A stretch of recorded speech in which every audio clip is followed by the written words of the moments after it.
coffee just... Why does everything explode in my hands? Specifically food and... Nope, said. don't. All right. This is probably the best Xbox news I've heard since they announced Xbox. I think I would call it the best or the biggest Xbox news since their last 180 reversal on something.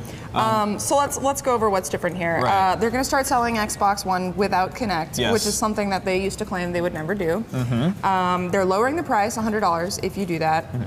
And it seems like they're changing their games with gold thing. And a bunch of other stuff. So now you'll be able to access like Netflix and video apps and stuff without needing an Xbox Live Gold membership, which I always thought was ridiculous anyway. Yeah, it's totally ridiculous when you compare it to the way PSN works. So it's weird because it's not strictly speaking a price drop. Because you're getting less stuff, but it is a price drop for people who don't care about Kinect, which is most people. Kind of a lot of people. One thing that's really interesting to me is how this is going to affect people making Kinect games. Like Harmonix has a few that are like, or at least one that we know of that's in development that is like a Kinect, or primarily a Kinect experience. And does this affect their chances for success? Like, I guess what I mean is, 1 year from now, what percentage of the user base do you think will have a Kinect? You know? It's hard to say, you know. They said in that thing that like 80% of people use their Kinect or something like that. Which I mean, it's there. When 100% of people have Kinect and 20% of people don't even bother to plug it in and just leave it in the box? I haven't plugged mine in. Yeah, mine either. Yeah, exactly. I would imagine when they say that, most of those people are using it for the voice commands, just because it's like there and it's easy to do. And like, what games are there for Kinect on Xbox One? That's what I'm saying. Like, they have not brought out that many Kinect-based games for Xbox One, so I feel like in the future it could hurt Kinect-based games, but I also feel like even the people who own a Kinect now aren't necessarily going to be playing those types of games anyway. They might just like buy it, you know, for the voice commands or something. I think this is kind of incontrovertibly the right move for them to make in the position they're in. Yeah, I do think it'll help them sell more units, but I also think that they are going to get fewer people signing up for Xbox Live Gold, which is not a cheap thing. You know, it's what, like $8 a month now. If you buy a year, it's like 60 bucks. It's funny though, the number of people I've talked to just in the past week who have told me that their Xbox Live accounts have lapsed and they didn't renew them is stunning. I think if they make, I mean, what's interesting about what they've changed about games for gold and the way the free apps work is that literally all they've done, if you look at the list of everything they've changed, right down to the tiniest detail, is they've imitated PSN. Yeah. The free games now go away, on Xbox One at least, when your account expires. You have to download them in the month that they're free, and all the video apps are free for everyone. Like, that's literally how PSN works. It's funny, if you're like looking at the way things have shaken out the past year, it's like an economics class course on why competition in the marketplace is good. Yeah. Like, trying to imagine Xbox 360 era Microsoft giving away games for free never, ever would have happened. But because Sony's doing it, now they have to. It's kind of really healthy, I think. And the only reason to even get a gold membership now is if you want to either play multiplayer games online or if you want to access their games with gold. Problem is that their games with gold still isn't as good as PlayStation Plus's free games. Well, the interesting thing about that is that they were hamstrung for a while by the fact that it works differently on 360. The way that the 360 infrastructure is made, to my understanding, is that once a game is free and bought on your account, it's free forever. So Phil Spencer kind of came out and said a couple times that the reason the quality of the games isn't there on the 360 is because they're giving away these games for free permanently with no way to pull them back. Hopefully in the future they will start to get to PSN levels of game quality, of like newer, more interesting stuff. Like when they gave out Tomb Raider a couple months ago, that was still a pretty important big game.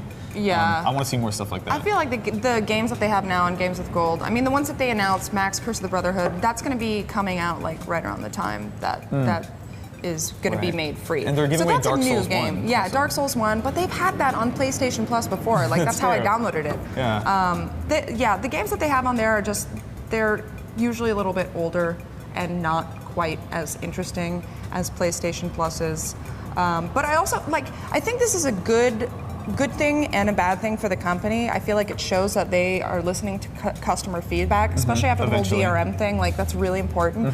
But it also even further pushes them into this territory where they've backpedaled on almost everything that they've said. Exactly. Like, I wonder if it's too late also. Like, that's kind of the question that I think people will be asking is like, you've seen people on the internet demanding a Kinect-free SKU for the Xbox One literally since the day the Xbox One came out, probably earlier. Like, it just seems like the PS4 is in such an incontrovertible lead that is this enough? Is this gonna? I mean, I want to actually hear from commenters and stuff. Like, is this enough to get you to buy an Xbox One? I mean, it's still just like in the first year of the console's decade-long life cycle. So I feel like there's going to be a much longer tail than I think it's more important to sell more units over time than it is to sell more upfront.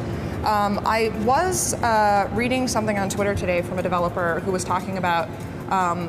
Who had developed for Microsoft and was saying that apparently a third of the Xbox One's horsepower is devoted and like locked to Kinect. So when you take away Kinect, this is what he was talking about on Twitter. He was like, does that mean that that horsepower is going to be opened up, or will it always be reserved for Kinect even if you're not using one? I mean, that's a great question. They spoke for forever like Kinect was something that was intrinsically part of the console UI. Like they said that they couldn't let you unplug it until they let you unplug it, and then they said they couldn't sell it without it because it was essential until they are now selling it without it. Yeah. So they're basically making themselves seem like liars. Yeah, I guess. But it's also it puts, I think, the industry in a really comfortable place of there are now two $399 systems that have very similar, like, there's parity now almost. Yeah. The PS4 still has more games to play right now, I think. But and it's slightly more powerful than the Xbox One. But there's finally at least some semblance of symmetry. I think my only question is, why did they not announce this at E3 and start selling it the day of E3? Yeah, I think, I think they're doing this for the greater population, which isn't necessarily going to be watching E3 and keeping up on the news for that. I feel like they're probably doing this now because they have to do it soon, because they're just like, the Xbox division is just tanky, they just haven't sold enough units. It's kind of like and the sooner they do this, the better. Yeah, like the Pokemon announcement right at Nintendo's shareholders meeting when they announced their $450 million loss. It feels like that to me. It feels like we don't have time to wait and carefully do this. We need to act immediately. And the fact that this is coming out on June 9th, the day before E3 starts, makes me think that maybe they're going to be making some other announcements at E3 that tie in with this. I mean, that's the exciting thing for me, is that a price drop is no longer part of their E3 lineup, so they have to have something at their press conference that's at least a little bit interesting. Yeah. All I know is I'm going to cancel my Xbox Live Gold. I never play multiplayer games on it. I use Netflix, but I can use that on any of my devices. Totally. I don't need a membership for that. There's literally no reason for me to have it anymore. I already have so many games, I don't need their games with gold stuff. Yeah, I guess there isn't a reason anymore. At the same time, though, I still think it was the right move to make all those video services free on Xbox, because literally every other device we own in our lives can use those at this point, and it's really silly that it can't. I got, like, my 3DS downloaded Hulu Plus for me for no reason the other day. I'm not going to watch Hulu Plus. You might want this. Yeah, not on my 3DS though, but thanks, I guess, Nintendo. Whatever. It's an interesting time. The beginning of an interesting month for video games. That it is. E3 should I'm excited. Oh God, I'm so scared of E3. It's going to be fun. There's going to be so much going on this year. It's going to be okay.